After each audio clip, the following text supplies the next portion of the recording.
요즘 들어와서 뜻있는 분들을 좀 만나면 거의 비슷한 이야기들을 가끔 듣습니다. 오늘날 교회가 이래서 되겠는가? 교회가 너무 썩지 않았습니까? 하는 이야기입니다.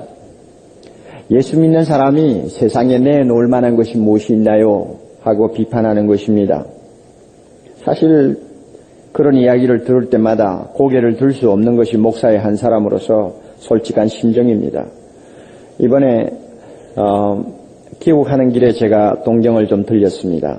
그래서 거기서 지금 사역하고 계시는 우리 변재창 선교사님 부부와 만나서 함께 참 유익한 시간을 가졌고, 또 동경에도 우리 교회 다락방이 있습니다.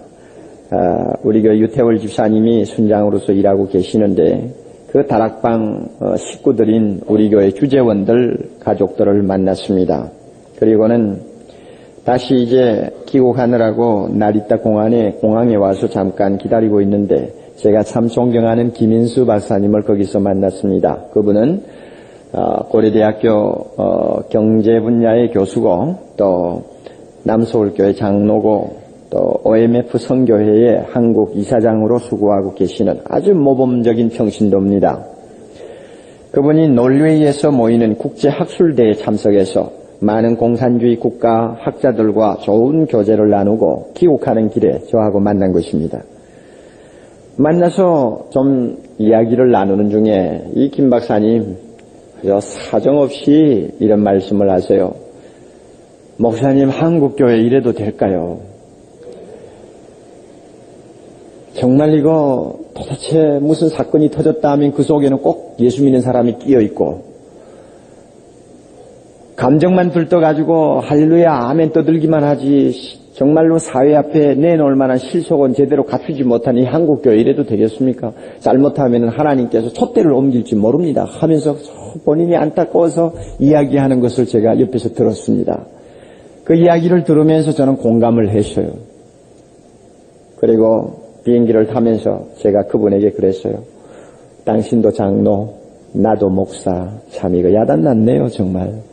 교회 되어가는 모습을 보니 정말 우리 야단났죠. 하고는 같이 비행기를 탔는데요. 그런 말을 들으면 참이 어떻게 해야 될까 하는 그 어떤 안타까움 때문에 기가 죽어버립니다. 오늘 20세기 한국교회를 맡겨주신 우리 주님의 그 마음을 너무 섭섭하게 하고 있다는 생각 때문에 참 못난 목사, 능력 없는 목사, 이 자책할 수밖에 없는 안타까움을 안고 참 주님 앞에 고개를 떨굴 수밖에 없습니다. 그럼에도 불구하고 저는 아무리 현실이 어렵다고 해도 이 모든 일을 부정적으로 보아서는 안 된다고 생각합니다. 이것이 저의 소신입니다. 왜 그런가 하면은 오늘 읽은 예수님의 비유 하나만을 들고 우리가 깊이 묵상을 해보아도 이 안에는 부정적으로 볼만한 요소가 전혀 나타나 있지 않습니다. 예수님은 하나님의 나라, 교회, 천국에 대해서 말씀하실 때에 비관적으로나 부정적으로, 염세적으로 말씀하신 예가 없습니다. 가장 대표적인 것이 바로 이 비유입니다. 이 비유 안에서 우리는 예수님의 큰 확신을 발견합니다. 예수님의 큰 꿈을 읽게 됩니다. 예수님의 가슴 속에 치밀어 오르는 큰 기쁨을 느낄 수가 있습니다. 잠깐 여러분 본문을 보세요. 천국은 하고 나옵니다. 이 천국이 뭐냐? 천국은 꼭 같은 내용을 가지고 말씀하는 누가복음에 가서 보면 하나님 나라 하고 나옵니다. 그러니까 하나님 나라 하는 말하고 천국하고 같이 보십시오. 이 천국은 무엇과 같으냐? 농부가 자기 밭에 갖다 심은 겨자씨 한 알처럼 지극히 적은 씨앗으로 출발한다. 그러나 이 겨자씨가 자라면 주변에 있는 곡식보다도 훨씬 커서 나무가 되고 그 나무에 공중의 새들이 와서 모여 깃들인다. 하나님의 나라가 뭐냐? 바로 이 겨자씨 한 알과 같다 하는 내용입니다. 저는 겨자씨에 대해서 좀 무식한 사람이었습니다. 겨자씨가 얼마나 큰지, 겨자나무가 얼마나 어떻게 생겼는지 저 잘 몰랐어요. 그런데 우리 교회 어느 집사님이 성지순례를 하고 돌아오시면서 그 짐도 많으실 텐데 조그마한 박스 하나를 가져다 주셨습니다. 목사님 이것이 무엇인지 아세요? 해서 들여다보니까 무엇인지 모르겠어요. 이것이 겨자씨입니다. 그래요. 그래서 정말 자세히 보니까 어쩌면 그렇게 씨앗이 적죠. 이렇게 비교를 하면 될까요? 요즘 세상에는 없죠. 벼룩 말입니다. 벼룩. 옛날에 초가집에 살 때 벼룩들이 있었지 않았습니까? 그 벼룩이 잘 안 보입니다. 그 벼룩보다 작을까 말까 할 정도로 아주 작은 씨앗들이에요. 흩어놓으면 눈에 안 띌 정도입니다. 참 예수님께서 이 겨자씨 비유를 들고 나오신 이유가 바로 여기에 있구나 하는 것을 제가 그때 느꼈습니다. 그런데 이 성경이 잘못되었다고 헐뜯기를 좋아하는 이 학자들 중에는 예수님의 말씀이 틀렸다고 주장을 하는 경우들이 있었습니다. 예수님이 비유를 드실 때 좀 무식해서 두 가지 면에서 잘못을 범했다는 것입니다. 거짓말을 했다는 것이죠. 무엇이 거짓말이냐 하고 좀 보니까 우선 예수님이 이 세상에 있는 씨앗 중에서 겨자씨가 제일 작은 것으로 착각을 하셨는데 겨자씨보다도 더 적은 씨앗도 있다는 것입니다. 그래서 그 예를 들면 삼나무 씨앗이라든지 담배 씨앗이라든지 그것은 다 겨자씨보다 훨씬 사이즈가 작다는 것입니다. 그러나 우리가 이것을 가지고 예수님이 거짓말을 하셨다 이렇게 말하는 것은 정말 경솔한 짓입니다. 예수님께서 지금 비유를 든 이 겨자씨는 그 당시에 농부들이 잘 알고 있는 곡식 씨앗이나 또는 채소 씨앗 중에서 가장 작은 것을 말씀하는 것이지 이 천하의 산에 있는 야생식물 중에서 씨앗들을 다 모아가지고 비교해보고 말씀하는 거 아니에요. 비교해봐야 그거 도토리재기죠. 도토리치재기지. 그러니까 일반적으로 알고 있는 씨앗 가운데서 가장 적은 것이라고 생각되는 것을 들고 말씀하시는 것뿐입니다. 그리고 더욱이 이 겨자씨 씨앗을 예로 든 이유가 있습니다. 유대나라 사회에서는 가장 작은 것을 표현할 때 흔히 겨자씨라고 말을 합니다. 주님도 그것을 인용하셨죠. 너의 믿음이 무엇만 하면? 겨자씨만 하면 하고 표현하셨죠. 그러면 벌써 유대나라 사람들은 무슨 말씀을 하시는지 다 알았습니다. 만약에 예수님께서 우리나라에 사셨고 우리나라에서 사역을 하셨다면 겨자씨라고 안 하셨고 이렇게 하셨을지 모르죠. 너의 믿음이 눈꽃만 하면 아마 이랬을 거예요. 눈꽃만 하면 왜 눈꽃만 하면 그러느냐. 우리나라에서는 제일 조그만한 것을 흔히 눈꽃만 하다고 말을 많이 하죠. 그럼 눈꽃만 하다 하면은 작은 것이다 이렇게 인식을 합니다. 눈곱이 어디 작나요? 어떤 사람 눈에는 눈곱이 얼마나 커요. 그러니까 주님께서 잘못을 하신 것이 아닙니다. 또 예수님께서 말씀하시기를 이 겨자씨가 자라면 막 새들이 와서 깃들이는 큰 나무가 된다고 했는데 이것은 정말 새빨간 거짓말이요. 너무 지나친 과장이다 이렇게 말을 합니다. 여러분 우리나라의 최근 국어사전을 내서 여러분이 겨자씨에 대해서 겨자나무에 대해서 읽어보시면 어떻게 설명하셨는지 알 수 있습니다. 정말로 예수님은 너무 과장하셨다고 느껴질 정도입니다. 겨자나무는 많이 커야 1m 미만이다 이렇게 나와 있고 그 다음에 일반 채소와 다를 바 없는 채소류로 적어 나왔습니다. 그거 보면 예수님이 과장하신 것 같지만 그러나 저 팔레스타인에 가면 그 겨자씨는 품종이 좀 달라서 자라면은 크게 자랄 때는 4m 반 정도 자라고 보통 2m, 3m 정도는 자란다고 합니다. 그러니까 예수님께서 잘못하신 것이 아니요. 또 이 겨자씨는 이 맛이 독특해가지고 새들이 무척 좋아한다고 합니다. 그래서 겨자씨 나무에 열매가 맺히기 시작하면 막 새들이 무리로 지어와서 요란을 떠는데 이것을 주님이 지나가면서 다 보신 것 아닙니까?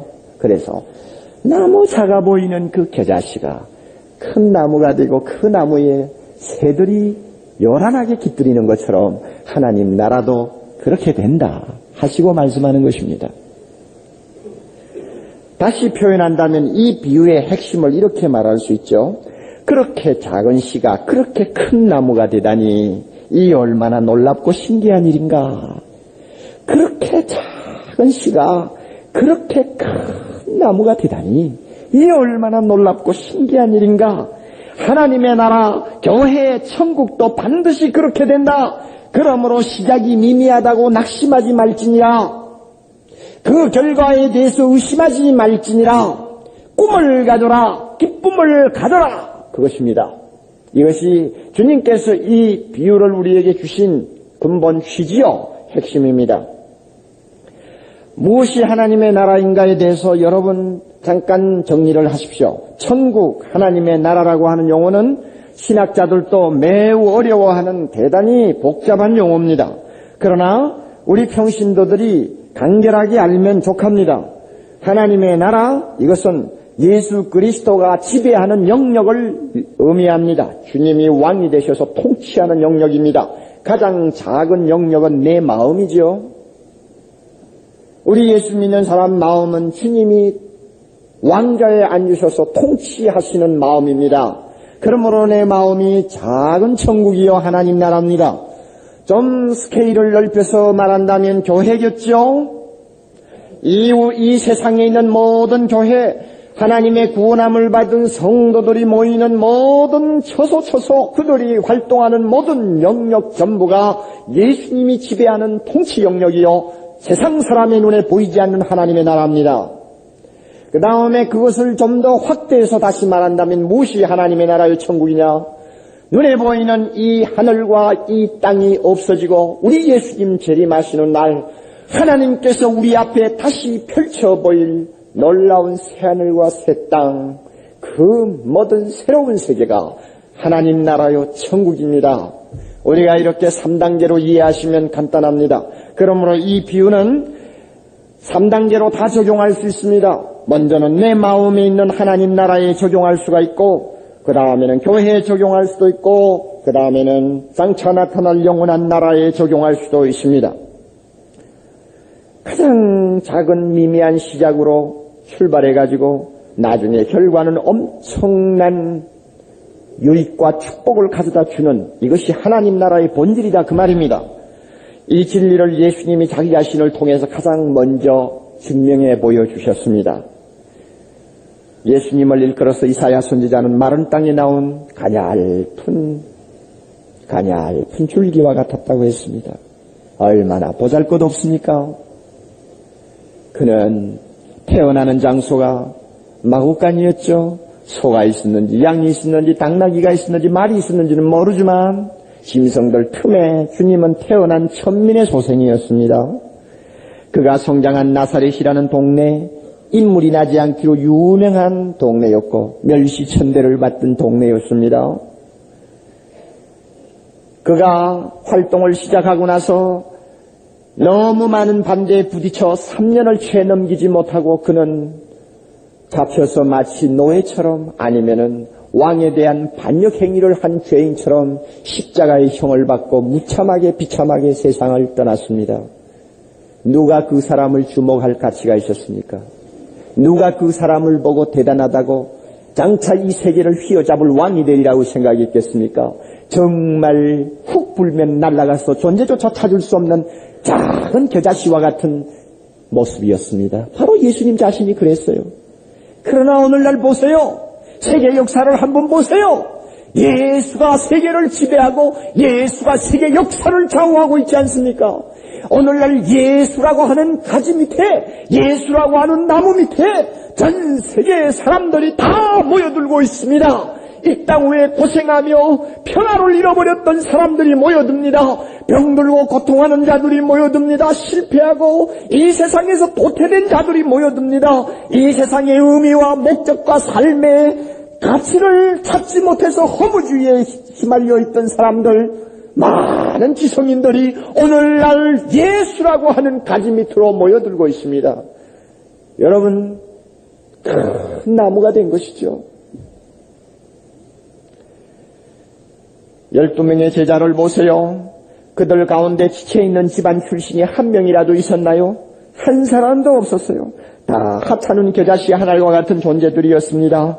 그렇지만 그들이 전한 십자가의 복음 위에 오늘 세계교회가 기라성처럼 솟아오르고 있는 것을 우리는 주목해야 합니다. 1세기, 2세기의 국제도시의 중심이었던 로마를 향해 걸어가는 사도 바울, 그는 죄수였습니다.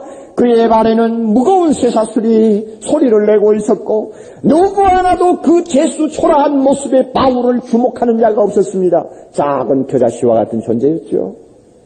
그러나 결국은 로마와 유럽이 사도 바울이 전한 복음 앞에 무릎을 꿇고 복종하고 만 것을 우리는 잘 알고 있습니다.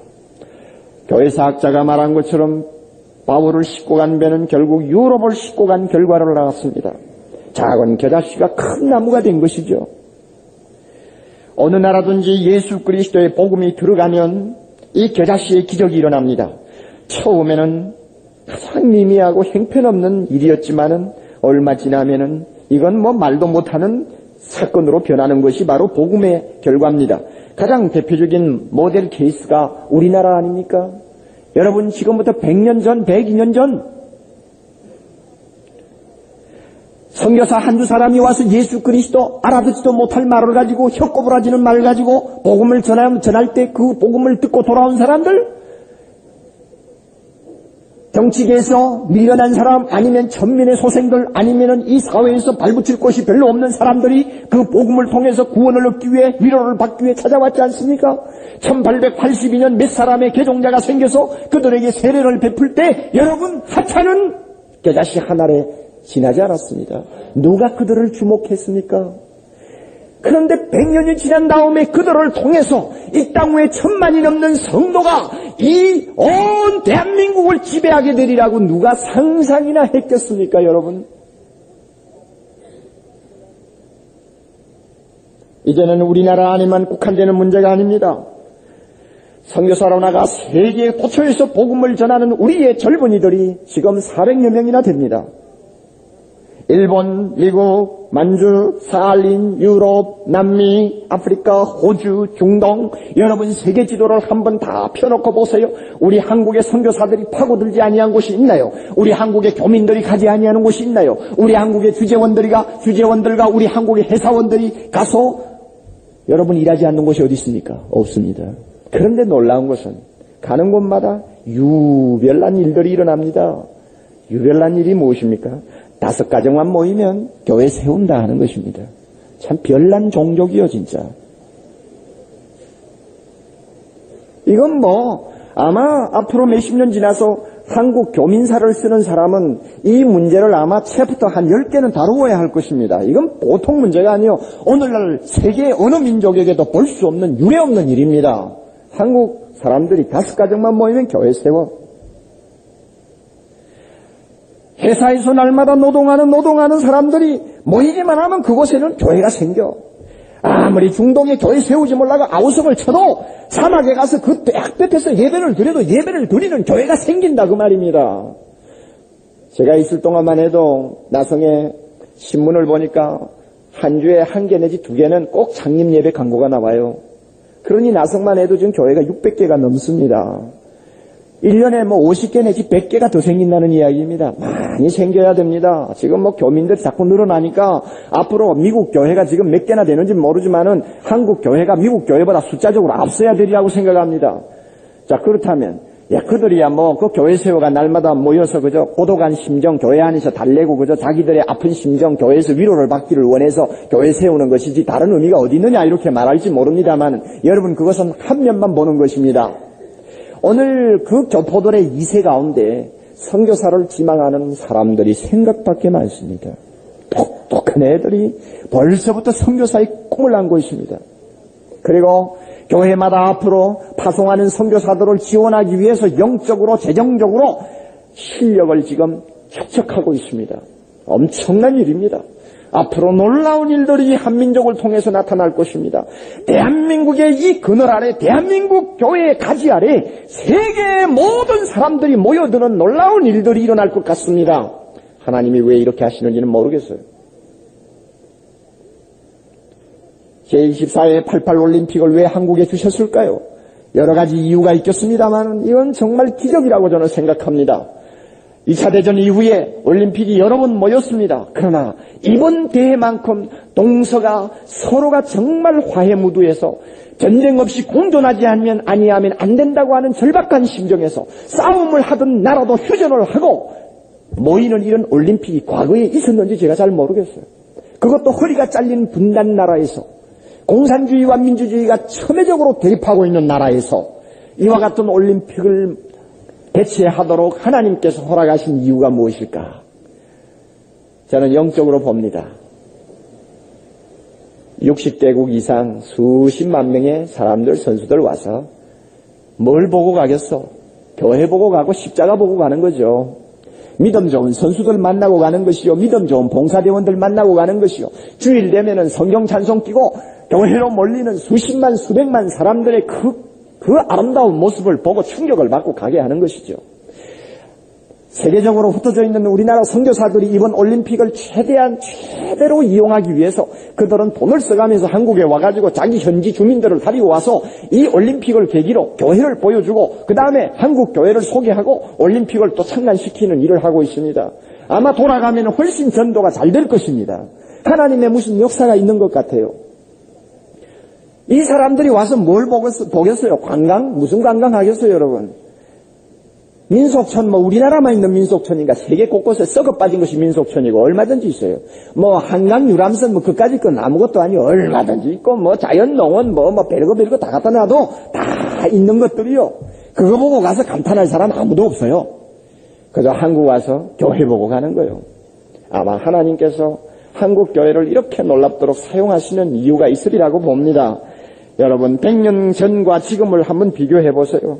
참으로 작은 겨자씨 하나가 큰 나무가 된 기적이 아닙니까? 그러므로 작은 겨자씨와 같은 시작이 그렇게도 작은 것이 그렇게도 크게 발전하는 이것이 하나님 나라의 본질이라고 한다면, 또 이 진리를 우리 주님이 가르쳐 주신 것이 틀림없다고 한다면 이 진리는 절대로 땅에 떨어지지 아니할 것입니다. 어떤 어려움과 역경이 교회 앞에, 하나님 백성 앞에 가로막아도 절대로 이 진리는 빈말로 돌아가지 아니할 것입니다. 사도 야고보가 일찍 죽임을 당하여도, 예루살렘 교회가 핍박을 당해 흩어져도, 바울과 바나바가 서로 뜻이 맞지 않아서 나누어져도, 예배소 교회가 처음 사랑을 회복하지 못해 촛대가 옮겨져도, 300여 년 동안 10번 이상의 대핍박이 일어나서 교회의 존폐가 좌우되는 위기를 당하여도, 중세기의 교회가 썩어서 시궁창처럼 악취를 품어도, 틴데일이 성경을 번역하다가 붙들려 화형당하면서 한 줌의 죄로 화하는 일이 있어도, 악독한 공산주의자들이 우리의 믿음의 선배들을 옥에 가두고 고문하고 교회에 못질을 하는 일들이 비일비재하게 일어나섰어도, 하나님의 나라가 발전하고 하나님의 나라가 완성되는 이 겨자나무의 기적은 절대로 중단되지 않습니다. 믿습니까, 여러분? 이게 하나님의 나라의 본질입니다. 그러므로 주님이 오시는 그날까지 하나님의 나라는 끝없이 뻗어나갈 것이요, 확장될 것입니다. 한때 유럽 교회가 은혜 받고 하나님 앞에 큰 영광을 돌리자 우리 하나님께서는 영국과 네덜란드와 불란서와 화란과 독일과 그 주변에 있는 강대국들의 모든 교회를 동원해서 전 세계 복음을 전하도록 하셨습니다. 수많은 선교사들이 그 교회에서 나왔습니다마는 유럽 교회가 나중에 편안해지고 배불러지자 썩기 시작했고 나중에는 병들어 일어나지도 못했습니다. 하나님이 유럽 교회가 병든 것을 보고 이제는 포기하셨을까요? 하나님께서 유럽 교회가 이제는 쓸모가 없는 것을 보고 하나님 나라 일을 그만두셨을까요? 천만의 하나님 나라는 계속 자라야 합니다. 그러므로 하나님께서는 북미의 카나다와 미국의 교회를 불렀습니다. 그래서 지난 7, 80년 동안 주님께서 미국 교회와 카나다 교회를 통해서 이 세계의 하나님 나라가 크게 가지를 뻗치도록 역사하셨습니다. 얼마나 감사한지 몰라요. 우리나라도 미국이 보낸 선교사 때문에 사실은 이 나라의 복음의 터가 닦이지 않았습니까? 그러나 불행하게도 오늘날 이 미국 교회와 카나다 교회가 너무 배부르고 편해지니까 그만 중병을 앓고 있습니다. 케네디 대통령이 공립학교에서 기도하는 것, 성경 가르치는 것을 금지시킨 이후부터 미국의 오늘날 자라나는 청소년들이 전부 다 마약과 불량, 가요에 지금 노예가 되어가고 있습니다. 미국의 내일을 염려하는 사람들이 미국 경제가 기울어지기 때문에 염려하는 것 아닙니다. 더 중요한 것은 도덕성의 부패입니다. 오늘날 미국에 있는 수많은 교회가 이 기울어져 가고 있는 이 미국의 영적 상태를 치유할 수 있는 능력을 지금 아직도 회복하지 못하고 있습니다. 텔레비를 통해서 막강한 파워를 행사하던 전도자들도 이런저런 사건 때문에 전부 다 뒤로 물러가고 자빠지고 떨어지고 많은 사람에게 회의와 실망을 안겨주고 말았습니다. 오늘날 미국 교회가 진통합니다. 게다가 미국 선교사들은 점점 이제는 줄어지고 있습니다. 저 남미나 또는 동남아나 아프리카에 가서 고생스럽게 선교사 생활을 하던 분들이 자꾸 돌아옵니다. 못 견디고 돌아옵니다. 쫓겨 돌아옵니다. 아직은 미국에서 파송한 선교사 수가 여전히 많습니다만은 통계를 보면은 그들 가운데 60% 이상이 전부 다 임시 선교사 아니면 단기 선교사들입니다. 옛날 언더우드처럼 아벤셀라처럼 우리나라에 오셨던 선교사들처럼 생명 걸고 늙어 죽기까지 그 다음에는 2세 3세가 그 아버지의 일을 이어받을 정도로 집요하게 하나님의 나라를 위해 헌신하려고 하는 선교사들이 미국에는 점점 희소해지고 있습니다. 미국 교회가 병든 거요. 하나님이 그러면 포기하실까요? 하나님의 나라의 일은 이제 중단되고 말까요? 천만에요. 오늘날 하나님께서 북미의 교회로부터 실망을 하기 시작하니까 드디어 눈을 돌려 다른 데를 향해 손짓하고 계시는 것을 봅니다. 어딘지 압니까? 극동교회입니다. 한국교회, 중국교회입니다. 아마 일본 교회도 앞으로 잘하면 이 놀라운 일에 참여하게 될 것입니다. 극동에 있는 교회를 향해서 하나님이 손짓하고 있습니다. 그래서 오늘 한국의 올림픽을 중국의 문호를 개방하고 중국의 종교의 자유를 대한민국의 기독교의 부흥을 일으켜 주신다고 봅니다. 이제는 20세기 말 21세기에 하나님의 큰 역사를 극동에 있는 교회들이 이제는 맡아야 할 때가 온 것입니다. 하나님의 일은 절대로 중단되지 않습니다. 가지는 계속 뻗어나갈 것입니다. 만약에 한국교회가 병들고 중국교회가 병들고 일본교회가 힘을 쓰지 못하는 날이 되면은 그 다음에는 저 아프리카의 검은 대륙을 불러서 그곳에 있는 하나님의 종들과 교회들을 통해서 마지막 하나님의 나라의 역사를 이루실 것이 틀림이 없습니다. 하나님의 나라는 계속 자랍니다.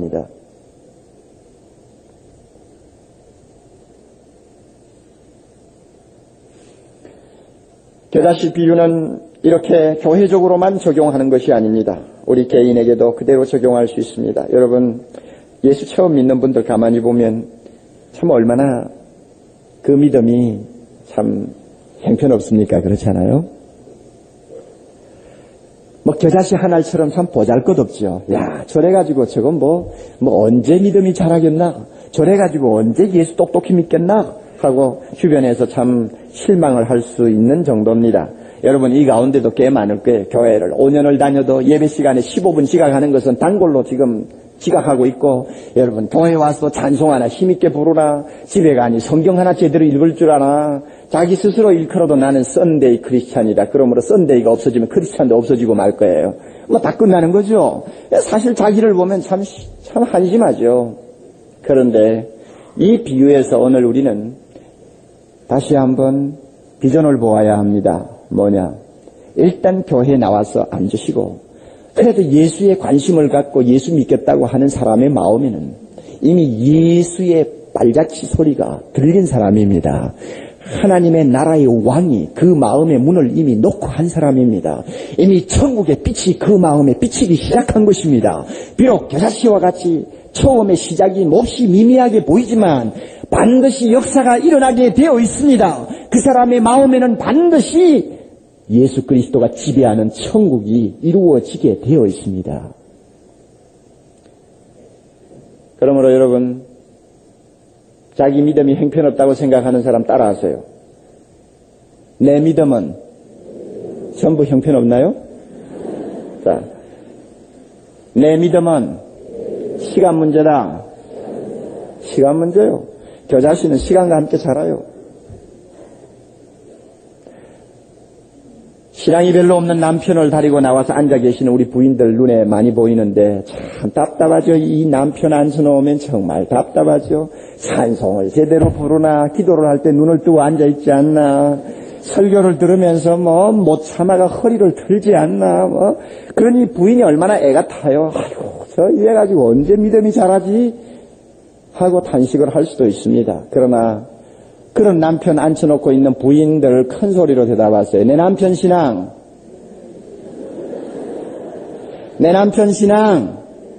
시간 문제다. 겨자씨 같이 참 하찮아도 하나님의 역사가 일어나면요. 시간 문제입니다. 절대 하나님은 실패하지 않습니다. 제가 이번에 남가주 사랑의 교회 집회를 하면서 저녁에 설교를 한 다음에 초청을 했죠. 오늘 저녁 예수 믿기로 결심하는 분 조용히 일어나십시오. 그랬더니 3, 4일 동안 100몇십 명이 일어났는데 앞에 나란히 앉아있는 가족이 싹 일어나요. 그래서 가만히 보니까 내가 아는 사람들이란 말이요. 우리 교회 출신들입니다. 미국의 모 회사 대표로 지금 휴재원으로 가서 있는 분인데 다 일어났단 말이에요. 그런데 부인은 왜 일어났을까? 부인은 우리 교회에서 신앙생활 5, 6년을 했는데 왜 일어났을까? 아마 남편 때문에 일어났는지 남편이 일어나니까 좋아서 일어났는지 하여튼 같이 일어나 있어요. 그런데 제 관심은 남편입니다. 한국에 있을 때도 큰 회사 이사였지요. 그런데 그분이 한 5, 6년 전에 제가 기억하기로는 부인의 성화에 못 이겨서 저 상가에 있는 우리 교회에 한번 나오신 일이 있는 걸로 알고 있습니다. 한 번 나오고는 안 나온 사람입니다. 왜 안 나왔느냐 하면 한 번 가보니까 이거 기분이 잔뜩 상했습니다. 집에 돌아가서 아내를 보고 당신은 나를 무엇으로 알고 그런 데를 다니고 가나? 당구장에 중국집에 복덕방에 여러분 밑에 보면은 뭐 식당에 도대체 내 체면에 좀 어울리게 교회를 다니고 가려면 다니고 갈 흔해 빠진 교회 중에 하필이면 그게 교회라고 날 다니고 가나. 이래가 자기 체면 상했다고 해서 교회 안 나오던 사람인데 아니 그 시간에 일어나 섰네요. 그래서 제가 나중에 만나서 들어보니 얼마나 믿음이 좋아지고 있는지요. 정말 겨자씨가 큰 나무로 변하고 있어요. 기가 막혀요. 한국에서 없어졌다 하면 공동묘지 아니면 미국 가 있어요. 그런데 나는 그래요. 믿음이 없는 사람 미국이나 어디 좀 보냈으면 좋겠어요. 싹 좀 보냈으면 좋겠어요. 가면 막 그냥 금방 달라지는 뭐가 있어요. 얼마나 아름답게 믿음이 좋아지는지요. 그 겨자씨의 기적입니다. 그러므로 여러분의 남편 여러분 주변에 있는 사람 너무 실망하지 마십시오. 벌써 그 마음에는 씨가 뿌려져 있습니다. 믿습니까? 역사가 일어납니다. 끝으로 말이죠. 우리가 이 본문에 대해서 묵상을 하고 또 주님이 주시는 메시지를 마음에 담으면서 꼭 놓치지 말아야 할 것이 있습니다. 그것은 뭐냐면 이 비유가 주는 교훈에서 우리가 무엇을 마음에 다시 한번 찾아 소유할 것이냐. 저는 이렇게 말하고 싶습니다.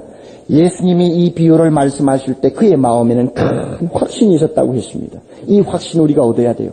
교회, 하나님의 나라, 나의 구원, 이것은 절대로 실패할 수 없다는 것, 여기에 대한 확신을 우리는 얻어야 됩니다. 또 하나는 예수님은 이 비유를 말씀하실 때 큰 비전을 갖고 계셨습니다. 엄청난 하나님 나라의 비전을 그는 마음에 그리고 있었습니다. 그처럼 오늘날 우리의 마음에 하나님의 나라에 대한 비전을 다시 회복해야 하겠습니다. 그리고 그 하나님 나라를 바라볼 때마다 환난 중에 기뻐하는 능력을 회복해야 되겠습니다. 세상을 이리저리 다녀보니까요, 좋은 것 하나도 없어요. 염증만 나고 답답하기만 하고 안타깝기만 해요. 이 세상에 무엇으로부터 만족과 기쁨과 소망을 얻을 수 있습니까? 사실 없어요. 우리 예수 믿는 사람 왜 예수 믿습니까? 내 마음의 어떤 욕구, 내 마음의 어떤 소원을 주님이 들어주시기 때문에 예수 믿습니까? 그것은 어린아이 신앙입니다.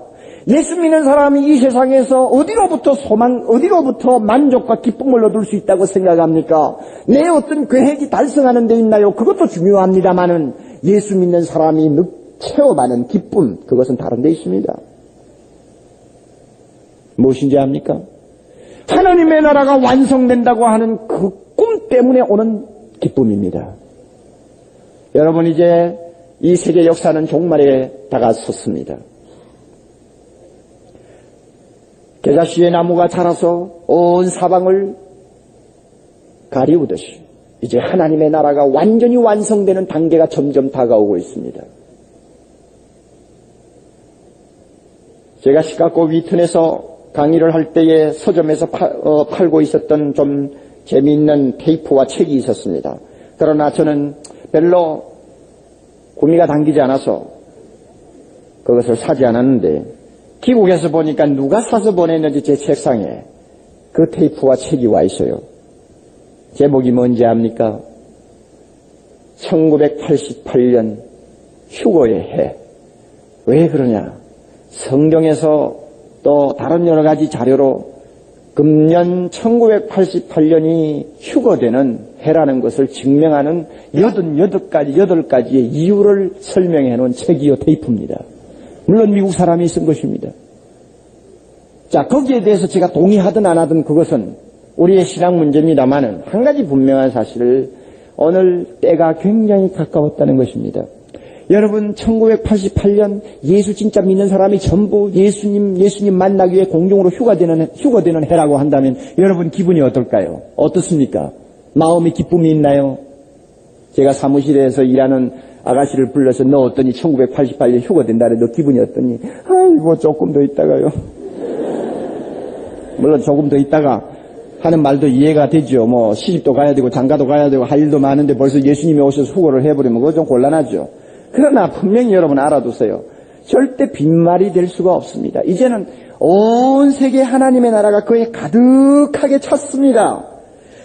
제가 통계를 보니까 이런 통계가 있어요. 데비드 마렛이라고 하는 학자가 한 통계인데 지금 세계 복음화가 어느 정도 되었느냐. 1980년도에는 68.4%가 복음화되었는데 1986년 2년 전에는 72.7%가 복음화되고 앞으로 12년 지난 2000년대에는 전 세계가 83.5%까지 복음화된다고 했습니다. 여러분 벌써 하나님의 나라가 거의 완성이 되어 갑니다.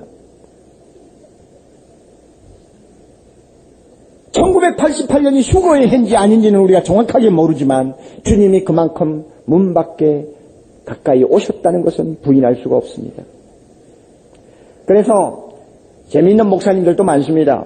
이번에 위튼에서 강의를 하신 척 스미스 목사님은 교회가 한 2만 5천 명 모이는 교회인데 미국에서 제트기 자가용을 갖고 있는 목사 중에 하나입니다. 이번에도 조종사 둘을 다리고 자기 비행기를 몰고 찾아와서 강의를 했습니다. 그 목사님 걸작이요. 그 목사는 목회 계획을 세우는데 얼마 동안까지만 세워놓느냐 하면 20년까지만 목회 계획을 세워놓은 사람입니다. 그러니까 벌써 수년 전에 세운 것이니까 앞으로 얼마 안 남았죠. 왜 20년까지만 목회 계획을 세웠느냐? 그때 그 안에 주님 오신다 그러면 그 다음에는 필요가 없다는 거예요. 대단하죠? 그래서 그러니 요즘엔 다녀보면 별의별 사람이 신학교를 다 가고 별의별 사람이 목사가 되고 별의별 사람이 은혜 받고 간증하고 다닙니다. 이번에 애틀란타 연합집회에서는 박재란 씨하고 또 저하고 또 한 주간 같이 있었어요. 박재란이가 누군지 알죠? 가수라고 해야 알아들으시나요? 그렇게 변화되어가지고 간증을 하고 다닐 수가 없어요. 얼마나 간증하고 다니느냐 했더니 한 1년에 한 30주일은 나간다고 그래요. 이야 참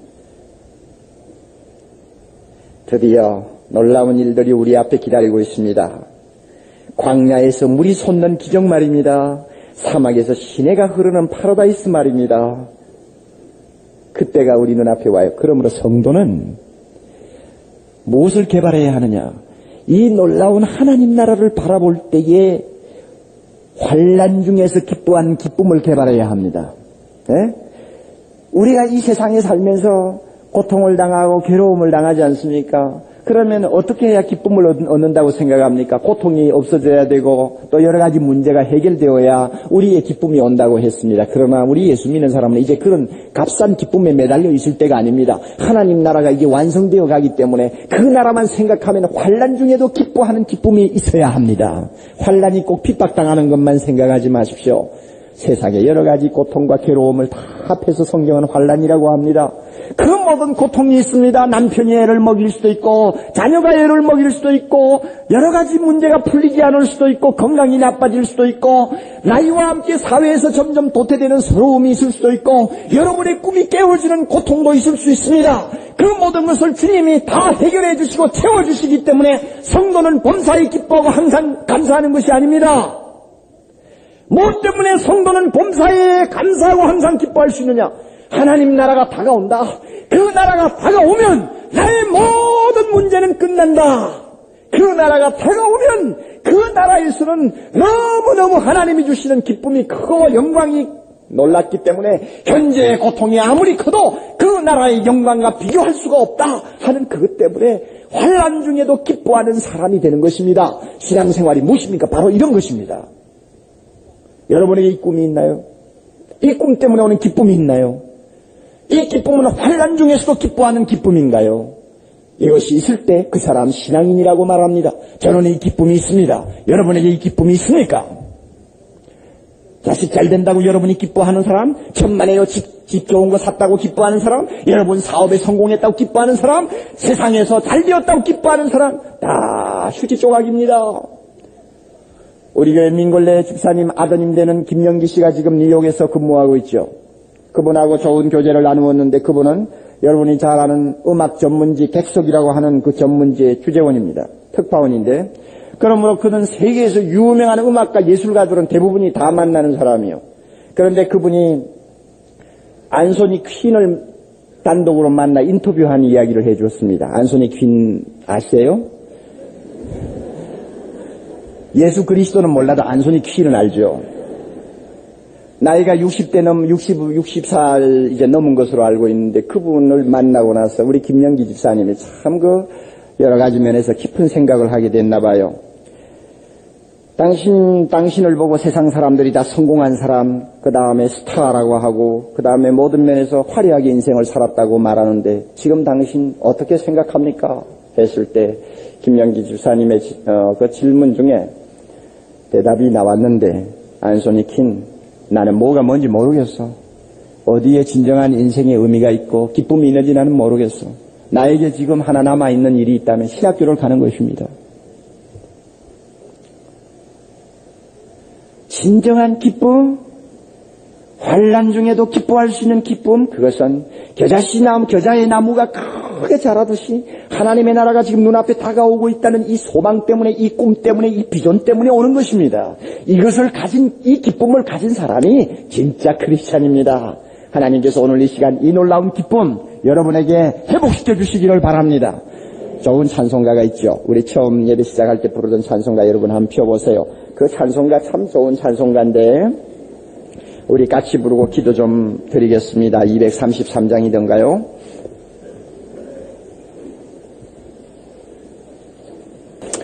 이 황무지가 장미꽃같이 피는 것을 볼 때 구속함에 노래 부르며 거룩한 길 다니리, 거룩한 길 다니리, 이 말이 참 어려운 말입니다.